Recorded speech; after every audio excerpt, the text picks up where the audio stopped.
What's up guys, this is your boy DAvgGamer98's over here, back with another video for Injustice 2 Mobile. And in this video we're gonna do a yearly review of what all has happened in Injustice 2 Mobile in the last 1 year, 2023, with an added exception of one character from 2022 because it was kind of released at the end of the year. And so to begin off this video, we're gonna cover all the characters, the goods, the bad, and everything like out there, and we are gonna rate it in 4 different categories. I do have information on my mobile here as well of the characters that have been released as well as the categories that I would rate them on. So all the rating would be out of 5 and in 4 different categories. One is offensive, next one is support, and the next one is combo building, and the final one is an overall characteristics of that character. So let's begin with the first character here, and that is gonna be Robin King. So the first one we have is Robin King, and Robin King actually got released in December of 2022, so almost at the beginning of the year, I would say, and it was not performing well as well initially. So they did do some changes to it with a hotfix, I believe, or like even an update. So they did make some changes so that it works well. So what Robin King does basically boosts the metal team completely, and the major advantage of Robin King is even without full stacked passives like 7 stars and all, it still performs pretty well, and it's a great support character for the metal team, which is Batwoman the Ground as well as Batman Who Laughs. But ideally it is because of the passive, where it kind of gives you critical attack damage, additional critical attack damage. You would be aware if you're playing the game for a decent amount of time. So let's look at the rating of it. I'm gonna not cover what all the character does in this video, that's not the purpose, but an overall rating of what the character is. So from the perspective of support and offensive, so first is offensive. This is not an offensive character at all, so it doesn't do a lot of damage, but it's just a support character. So from an offensive standpoint, I would rate it 1 out of 5. It doesn't do any offense by itself. From a support standpoint, it supports the Batwoman the Ground as well as Batman Who Laughs, and it's an excellent support character. It removes critical attack immunity for bosses and also helps to gain faster crisis energy, and as a result, from a support standpoint, I would rate it 5 out of 5.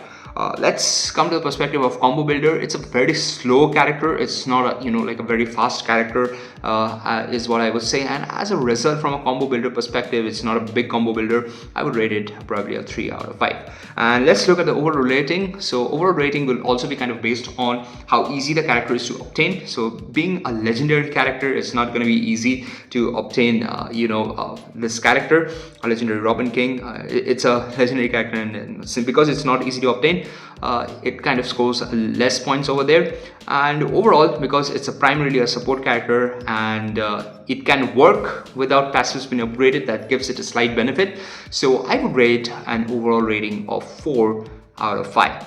So with that being said, let's move on to the next one here, and the next one we have Shazam! Fury of the Gods. I think it was released in March or April, around that time frame of 2023, and Shazam! Fury of the Gods is just a comedy character, guys. It's really a comedy character. It doesn't do anything at all, and although on paper it shows that it should be able to do a ton of damage, but it doesn't do. I mean, only few of the other YouTubers who have everything max, like it's a 7-star character, they were able to do good amount of damage with it, with the Beta Club, again with multiple passive attack boost as well with high level artifacts. So Shazam! Fury of the Gods is a character which I don't have as well, and it's very difficult to obtain. So obviously it's a legendary character at the end of the day.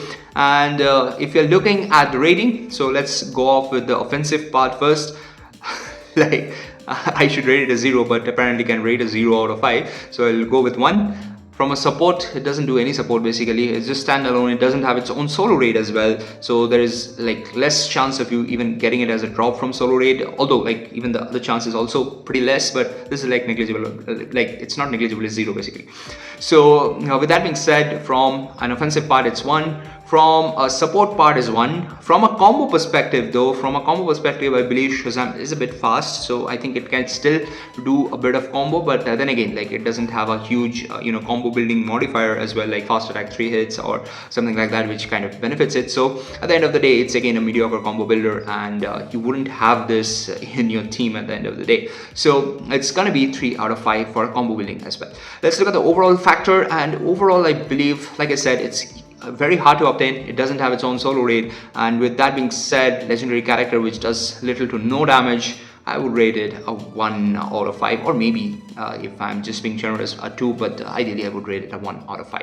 Let's move on to the next one here, and let's look at the next one. We have John Constantine. So John Constantine is a character which is, I think, of the Justice Dark team. Yes, it's a Justice Dark team addition, and it completes the Justice Dark team with Zatanna and Elder Swamp Thing, I believe. So with that being said, it's a decent character. It's again a legendary character, because ideally they were releasing only legendaries in the first place, and it's still a legendary character. It's okay. And so we'll just directly jump into the offensive part.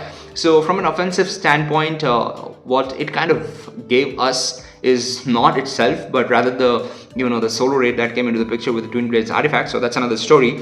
But from an offensive standpoint, it progressively does increasing damage when the boss's opponent health is less. So it does score few points, although at the beginning of the battle you wouldn't be using John Constantine to do a lot of damage.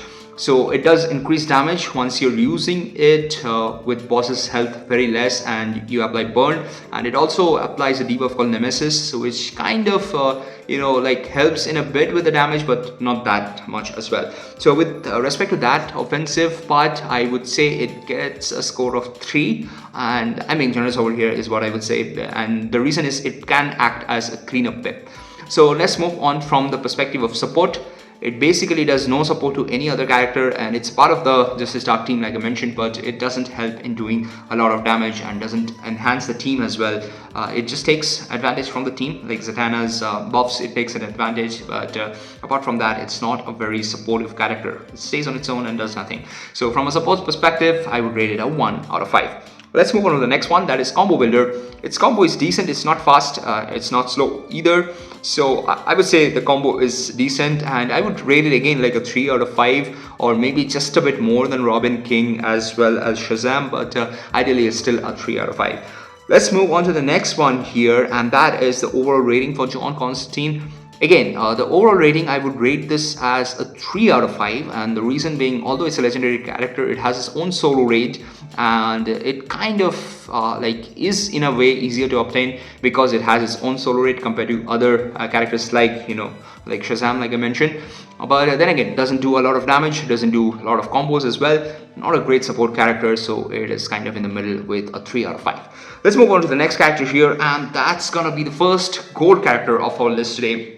And it's gonna be Girl of Steel, Supergirl. So a pretty great addition, and one thing you might have noticed, guys, so whenever they're adding gold characters, it's gonna be of the Might class most probably, because the Might class season, I believe, is a bit less on Champions Arena, so you wouldn't have a lot of Might class shards with you, so it's not gonna be easy for you to upgrade this character to 7 stars until and unless unless you're kind of playing Champions Arena regularly and you have a lot of prismatic shards. With that being said, Girl of Steel, Supergirl is a pretty great character, I believe, because it does 400% additional damage, which is bigger than Zatanna's 300%. So it's a good character. It has power drain with its specials as well. It has block disabled as well. It has a lot of things going for it, and ideally I believe, because this character is pretty great, it should not have been like a gold character. Rather, it should have been a legendary, because the passives are actually kind of better than a few of the legendary characters out there. But with that being said, let's look at the offensive part. It's not an offensive character, it's completely a support character, but on its own it can do some damage, I believe, on its own, but then again, it's still gonna be the support part. So from an offensive standpoint, I would say a rating of 2 out of 5. And moving on to the support part, I would have, it's a great support for all the teams across there, so I would rate it a solid 5 out of 5 from the support perspective, because it not only boosts the Raven team, or even Raven is already a strong team, any other team, like you can just pick up any team and just plug in Girl of Steel, Supergirl, and it's gonna work fine. So with that being said, it's gonna be a 5 on the support part. And moving on to the next part is the combo building, and combo building is not that great, but you can still do a good combo with the part of Girl of Steel, Supergirl, and I would actually rate it a bit higher than the other characters. I would rate it a 4 out of 5, because it can do a like a power drain, as well as a continuation combo after movement is disabled, which kind of gives it an advantage, is what I believe. So I would rate it a 4 out of 5. And overall, I would rate this character a solid 4 out of 5, because it has all the things going for it as a support character, not as an offensive character. So it's not overall roundly strong, and it's difficult to obtain as well, but it does get its chest from time to time, and sometimes even the passes from time to time, so you might be able to unlock it. So with that being said, it's gonna get a solid 4 out of 5. So let's move on to the next character here, and this is gonna be Blue Beetle, legendary Blue Beetle. It's a character which I kind of liked a lot. It has its potential, to be honest, with a good boost of damage that it's gonna do with the basic attacks, and it's a very low, low like resources character, so you don't have to invest a lot of resources in building up Blue Beetle. If you want, that's a different story, but you can build up this character with low resources. Like I have 2 gears on it and it's just a 3-star, just managed to unlock it, and the gears also somehow unlocked it, and it's still a good decent character which you can use from time to time just for fun. It's not going to do a lot of damage, but it's still going to be a great character. So moving on to the rating here for this character, we have the offensive part here. So Blue Beetle, I would say offensive, from an offensive standpoint, it can do some decent amount of damage. Like I have tried it with Raven. Obviously Raven boosts a lot, and not with the Beta Club but with the Twin Blades, and it was able to do 2 billion damage. So that is a good thing even with a 3-star character, and it has its own strength, I would say, with fast attack chance automatically kind of coming up, even at 3 stars. So I would rate it from an offensive standpoint as a 4 out of 5. From a support standpoint, it doesn't do support to any of the teammates. It just kind of absorbs across from different teammates. So from a support standpoint, I would just rate it like a 1 or even a 2 out of 5. Next comes the combo builder, and definitely this is one of the best combo builders out there. It's easy to play, and also it kind of gets a bonus fast attack hit once you do the special 3. And the interesting part is you can actually end up exceeding the fast attack hit cap. So if you have the battle ranks equipped and then you do a special 3, you would end up doing 5 hits with this particular character, which definitely makes it one of the best combo builders out there. And also it gets fast attack chance automatically while it's kind of active, and it also gets critical chance as well, armor pierce chance as well. So a lot of passives kind of playing in, and this makes it definitely a great combo builder, and I would rate it a 5 out of 5. Overall rating, so I have a soft place for this character because it works pretty well, I believe, but then again, it's not going to be the best damage dealer, but because it's like an overall good combo offensive, it's a pretty balanced character with the right support, and I believe that kind of deserves 4 out of 5 for Blue Beetle. So with that being said, let's move on to the next one, and the next one we have is Scorpion.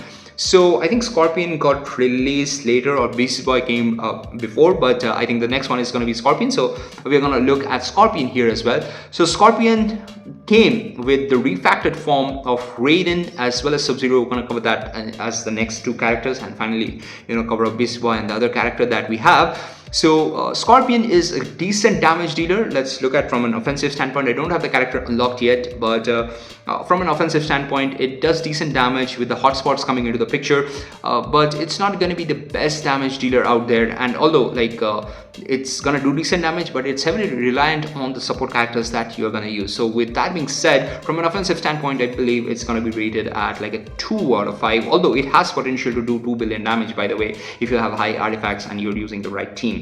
So I would say it's a 2 out of 5 from an offensive standpoint. From a support standpoint, it does nothing but accepts it. So accepts passives from Raiden as well as Sub-Zero. So I don't believe it's a good support character, and I will rate it a 1 out of 5. Let's look from a combo builder perspective. Again, the animation that's there, it's not going to help to do a lot of fast combos, and that kind of makes me think that it's not going to be a good combo builder. Like I said, I don't have the character unlocked, so I have not used it, but I've seen the gameplays from different people as well, and I don't believe it's going to be a good combo builder, and it actually doesn't do a lot of good combo building. So with that being said, I would rate it like a 2 or 1. I would say a 2 out of 5 for combo building. From an overall rating standpoint, it's a legendary character. Again, it's going to be hard to obtain. Right now we do have its own solo rate, so that's a good thing. So overall, I would still rate it like a 3 out of 5, not a 2, and the reason is you have its own solo rate, so there is possibility to obtain and increase the number of legendary characters that you have. So let's move on to the next one here, and because like I mentioned that we're going to cover Raiden and Sub-Zero as well. So Raiden and Sub-Zero were refactors. It's not a new character that has been introduced in the game, but the refactors were pretty strong, especially for Raiden, with Raiden having the potential to kind of do similar damage to King of Atlantis Aquaman, and technically it has replaced King of Atlantis Aquaman for me because it can power drain with basic hits, and right off the bat you start off with 600% damage, so which makes it a pretty strong character.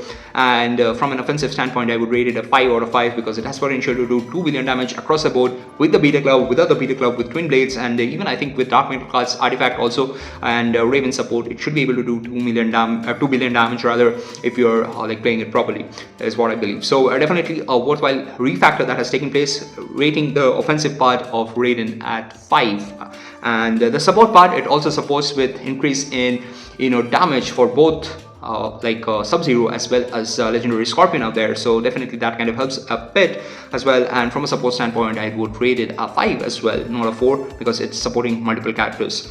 Let's look at from a combo builder perspective. Again, I would rate it a 5 out of 5, and the reason is you can do an infinite combo with an interruption of the combo itself, and that would help a lot because you can do 3 hits, 3 basic hits, and that would stagger the opponent, and as a result you can continue again with the basic hits, and you can also do a lower kick as well and then continue with the combo. So Raiden definitely has the combo building potential out there, and definitely a 4 out of 5. And the reason why I'm giving it a 4 out of 5, or I would say like even a 5 out of 5, like I was mentioning, so like a 4 or 5 I would say from a combo builder perspective, because it's not having 3 fast attack hits. That's the only reason I would deduct a point, but even then, like I think a 5 is still sufficient as well for Raiden out there.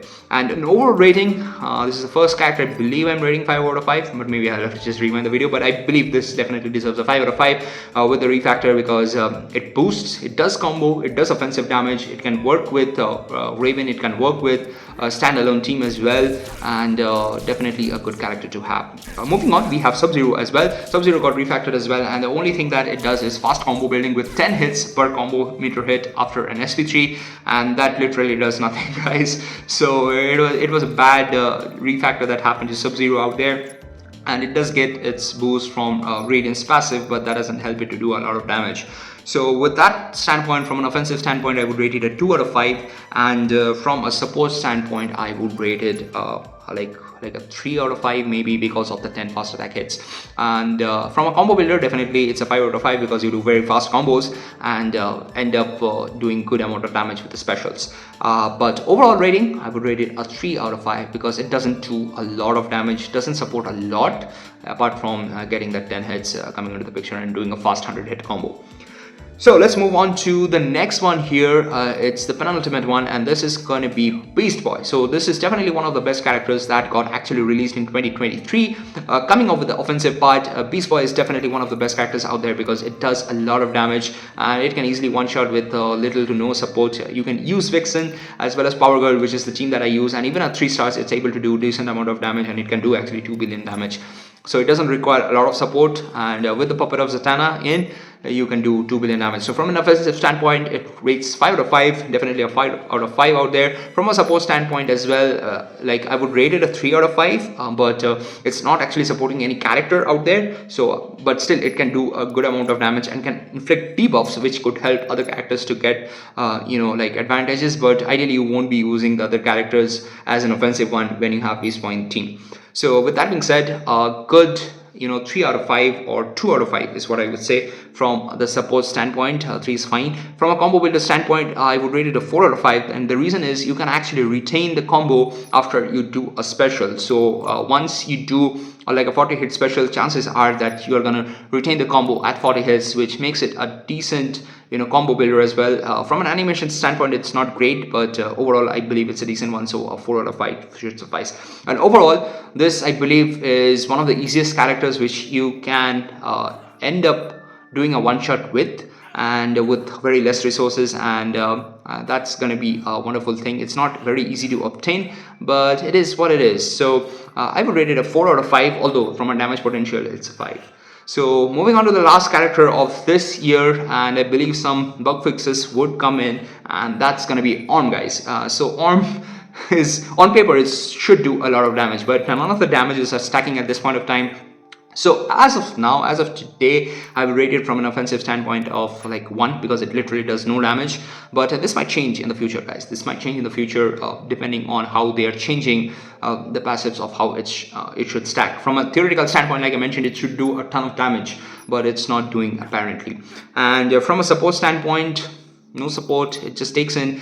The thing that saddens me is that the Aquaman movie kind of came out. I did watch the movie as well, liked it, like an overall it's a decent movie, but the thing is it doesn't have any support from King of Atlantis Aquaman, and doesn't support King of Atlantis Aquaman or Black Manta, for instance, as well. So definitely not the best idea out there, that it has no synergy with the team at all, the Aquaman team at all. So definitely from a support standpoint, it gets a 1 out of 5 again. Let's come to combo building. It's gonna be a decent combo builder because it has having the similar skin as King of Atlantis Aquaman and Batwoman the Drowned. So that's gonna help a bit on the combo building perspective. It's gonna be easier, and if you're having the like the God Killer artifact, you should be able to do continuous infinite combo. So that kind of helps out there. So from a combo building standpoint, I would rate it a 4 out of 5. And an overall one, I would rate it as 1, ending on a sad note. And the one reason is it's not doing any damage, guys. You're not going to use it as a support character. They kind of advertise this as a damage dealer, and apparently it's not doing any damage, so that's a bad thing. So that wraps up for this video, guys. I hope you guys enjoyed this content, and stay tuned for more Injustice content in 2024. And there will be some news coming up in 2024, which I will share with with time. But yeah, it is what it is. So let's see what the future holds for us, and wish you a very happy holiday season as well as a very happy new year. Stay safe and stay in fun is what I would say, and have good times with your family and friends. And like I said, the party is about to start. Thank you, guys. Bye bye. Take care.